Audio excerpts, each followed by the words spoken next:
सान्द्रानन्दतनो हरेण नुपुरा दैवासुरे सङ्गरे त्वत्कृता अपि कर्मशेषवशतो एतेन ताता गतिम् तेषां भूतलजन्मनां दितिभुवां भारेण दूरार्दिता भूमिः प्राप विरिञ्चमाश्रितपदं देवैः पुरैवागतैः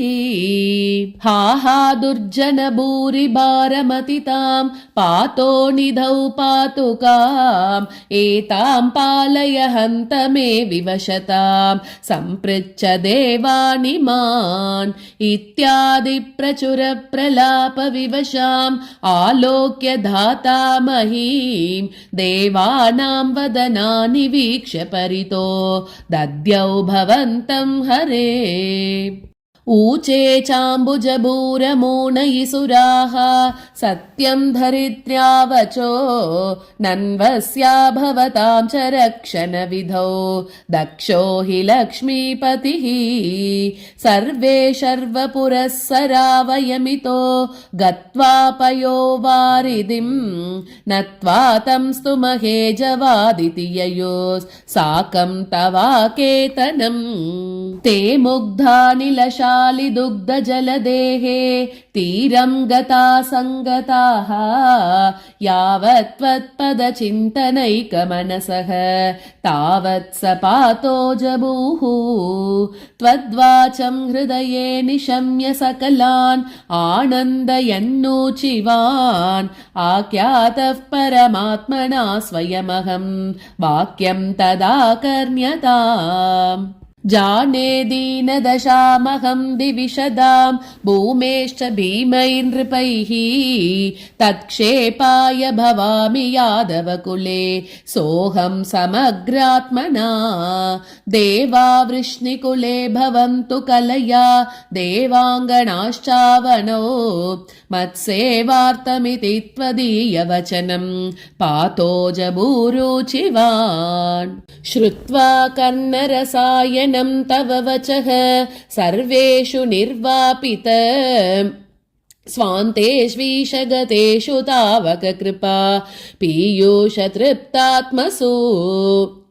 विख्याते मथुरापुरे किल भवत् सान्निध्य पुण्योत्तरे धन्यां देवकनन्दनामुदवहत् राजा सशूरात्मजः उद्वाहावसितौ तदीयसहजः कंसोत सम्मानयन् एतौ सूततया गतः पथिरते व्योमोत्थया त्वद्गिरा अस्यास्त्वामतिदुष्टमष्टमसुतो हन्तेति हन्तेरितः सन्त्रासात् स तु हन्तुमन्तिकगतां तन्वीं कृपाणीमदात्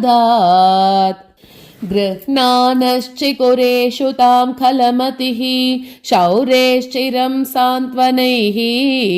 नो मुञ्चन् पुनरात्मजार्पणगिरा प्रीतोतयाथो गृहान् आद्यं त्वत्सहजं तथार्पितमपि स्नेहेन नाहन्नसौ दुष्टानामपि देवपुष्टकरुणा दृष्टा हि धीरे गता तावत्त्वन्मनसैव नारदमुनिः प्रोचे स भोजेश्वरम् यूयं नन्वसुरासुराश्च यदवो जानासि किं न प्रभो मायावी स हरिर्भवद्वदकृते भावी सुरप्रार्थनात् इत्याकर्ण्य यदूनदूदुनदसौ सौरेश्च सूनूनहन् प्राप्ते सप्तमगर्भता महीपतौ त्वत्प्रेरणान्मायया नीते माधवरोहिणीं त्वमपि भोस् सच्चित्सुखैकात्मकः